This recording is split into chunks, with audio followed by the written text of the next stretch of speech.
नमस्कार दोस्तों। तो ऊपर आपने थंबनेल में आपने देख ही लिया होगा कि आज हम एक नए टॉपिक पर क्या करने जा रहे हैं, स्टडी करने जा रहे हैं। ठीक है? तो आइए शुरू करते हैं, जिसमें आज हम पुराण, जैन साहित्य और बौद्ध साहित्य और उनसे कुछ संबंधित इसमें रचनाएँ पढ़ेंगे। तो शुरू करते हैं। देखिए, पहला है पुराण। देखिए, पुराणों की संख्या जो मेनली होती है 18 होती है। पुराणों के आदि संलग्नकर्ता लोमहर्ष अथवा उनके पुत्र उग्रश्रवा। अब देखो, पुराणों में सबसे जो महान ऋषि का नाम आता है वो है हमारे लोमहर्ष अथवा, ठीक है? लोमहर्ष, और उनके पुत्र कौन हुआ करते थे? वो हुआ करते थे उग्रश्रवा, ठीक है? पुराणों में मत्स्य पुराण सबसे प्राचीन प्रामाणिक जो हमारा ग्रंथ माना जाता है।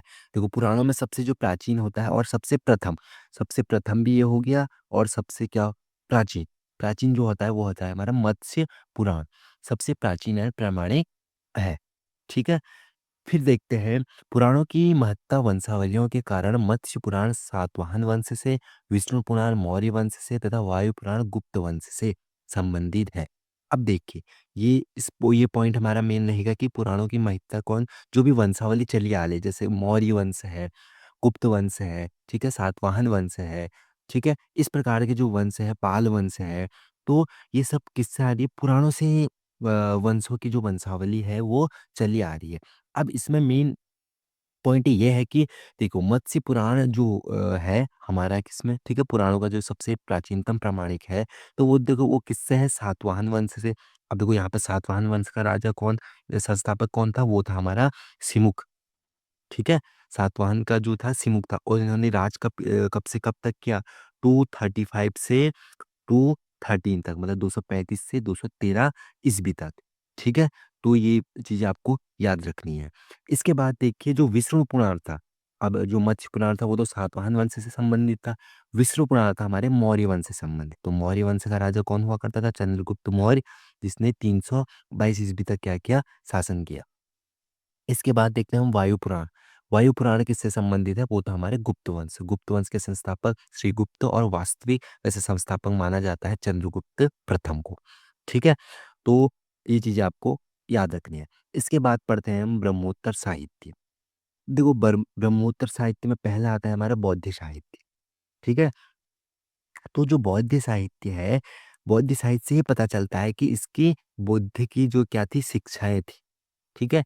बुद्ध की शिक्षाओं के बारे में ही बौद्ध साहित्य में क्या है, ज़्यादा चर्चा है। तो चलिए आगे देखते हैं। देखो, इसमें जो बौद्ध साहित्य में सबसे मेन पॉइंट, जो मेन हमारे क्या है, संकलन है किसका? त्रिपिटक।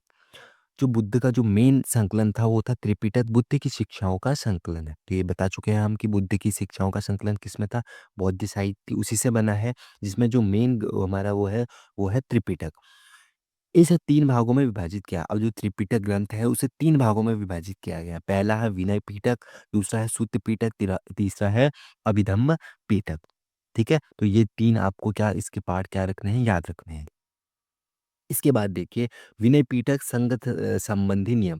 और जो संघ का मतलब एक ग्रुप टाइप का, उससे संबंधी जो नियम थे वो किसमें हुआ करते थे? वो हुआ करते थे विनय पिटक में। और आचार संबंधी शिक्षाओं का संग्रह, ठीक है? वो भी किसमें हुआ करता था? विनय पिटक में। फिर दूसरा है सूत पिटक। सूत पिटक में क्या हुआ करता था? धार्मिक सिद्धांत व धर्मोपदेश का संग्रह। वहीं अभिधम्म पिटक में दार्शनिक सिद्धांतों का क्या हुआ करता था? संग्रह हुआ करता था। तो यहाँ से क्वेश्चन बन सकता है आपके लिए कि दार्शनिक सिद्धांतों का जो संग्रह है वो किसमें है?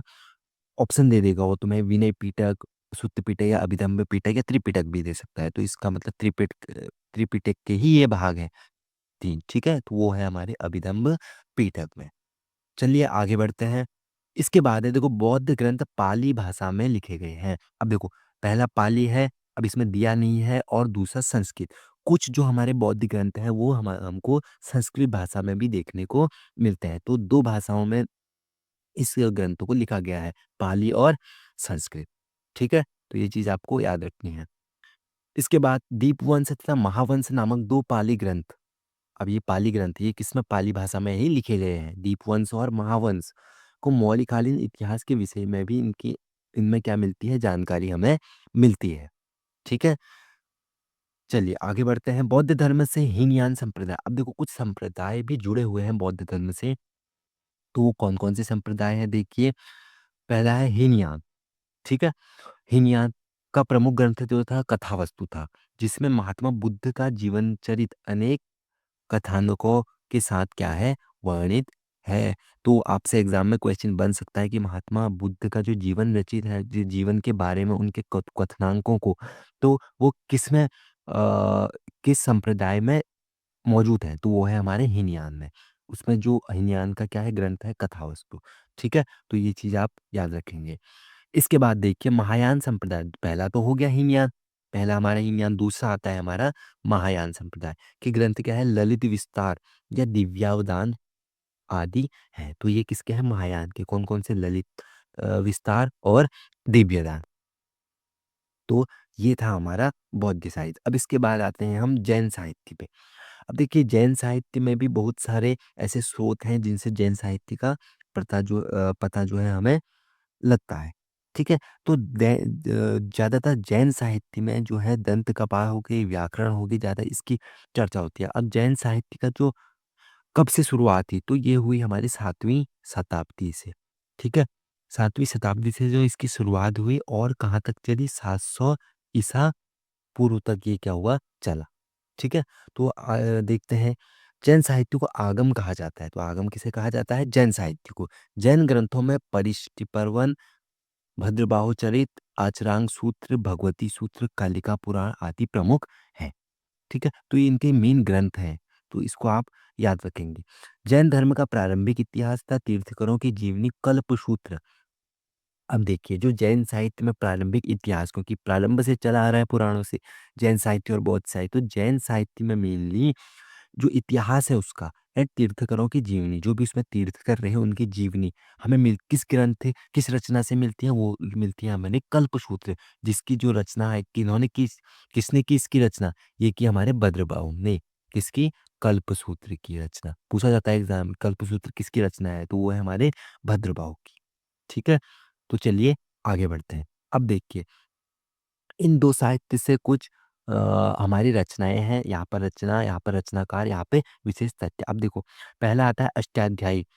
इसके रचनाकार है पाणिनि, पाणिनि ने लिखा है ये, और ये क्या है, एक व्याकरण ग्रंथ है। ठीक है, इसके बाद मुद्रा राक्षस, ये लिखा हमारे विशाखादत्त जी ने। मौर्य काल के बारे में, अब देखो मौर्य काल के बारे में सबसे ज्यादा जो जानकारी मिलती है वो मिलती है हमें मुद्रा राक्षस रचना से, जिसके लेखक कौन है, कार कौन है, विशाखादत्त। ठीक है, इसके बाद आगे देखते हैं महाभाष्य, जिसको हम अष्टाध्यायी पर टीका भी बोलते हैं। तो ये लिखा हमारे पतंजलि ने पुष्यमित्र शुंग के विषय में। ठीक है, तो पुष्यमित्र शुंग कौन था, ये था हमारा शुंग वंश का शासक। ठीक है, शुंग वंश विषय में जानकारी इसमें क्या मिलती है। इसके बाद देखिए कथास ऋत सागर। इसमें जो इसके रचनाकार कौन से हैं, सोमदेव हैं। मौर्य काल के विषय में इनमें क्या मिलती है, जानकारी हमें मिलती है। इसके बाद देखते हैं हम वृहद कथा मंजरी। तो इसके जो रचनाकार है वो है हमारे क्षेमेंद्र। मौर्य काल में के विषय में इसमें भी क्या मिलती है, हमें जानकारी मिलती है।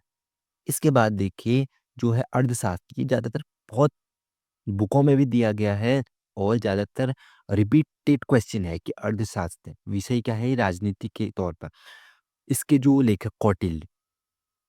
ठीक है, तो इसके लेखक कौन है, मतलब रचनाकार है इसके कौन, कौटिल्य। ठीक है, तो कौटिल्य जो है वो किसका नाम है, चाणक्य का ही नाम है। इसे बहुत सारे नाम से जाना, और दूसरा विष्णुगुप्त, विष्णुगुप्त। तो ये नाम आपको क्या करना है, याद रखने हैं। इसके बाद देखते हैं हम कुछ और हमारे जो है रचनाकार हैं, रचनाएं हैं, जैसे नीतिसार है, इसके रचनाकार कौन है, कामंदक। गुप्तकालीन राजतंत्र के बारे में इसमें क्या लगता है, पता लगता है। दूसरा है मालविकाग्निमित्रम, यह है कालिदास की रचना। शुंग वंश के बारे में इसमें भी क्या मिलती है, हमें जानकारी मिलती है। ठीक है, इसके बाद देखते हैं मृच्छकटिका, शूद्रक। ठीक है, और कल्पसूत्र था भद्रबाहु, और शूद्रक है मृच्छकटिका।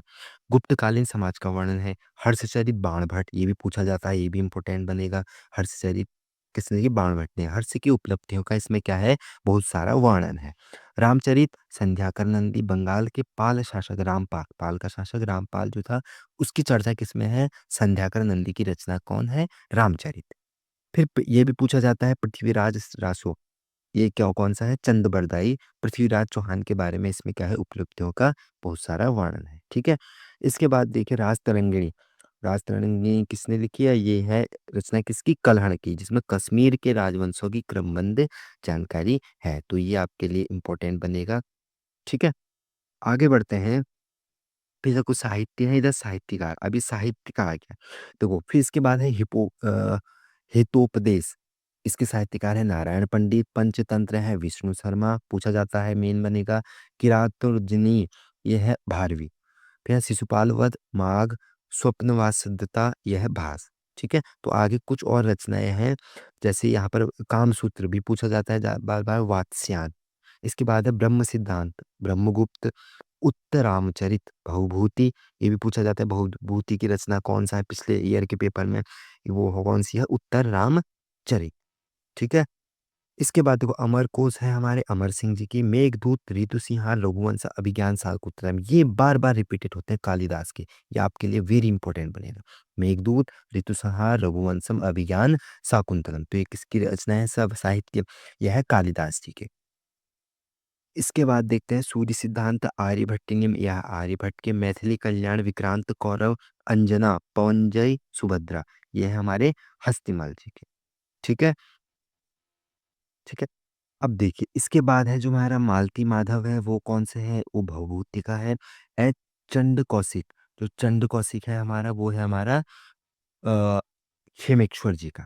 ठीक है, तो ये थी हमारी साहित्य की रचनाएं, पुराण और जैन धर्म, बौद्ध साहित्य। ठीक है, अब आपके लिए एक क्वेश्चन है कि बौद्ध साहित्य में सबसे जो हमारे पुराने राजा हैं, ठीक है, उनको क्या कहा जाता था? तो नीचे कमेंट में आंसर करें, ठीक है? तो मिलते हैं अगले वीडियो में। आज के लिए इतना ही। Thank you.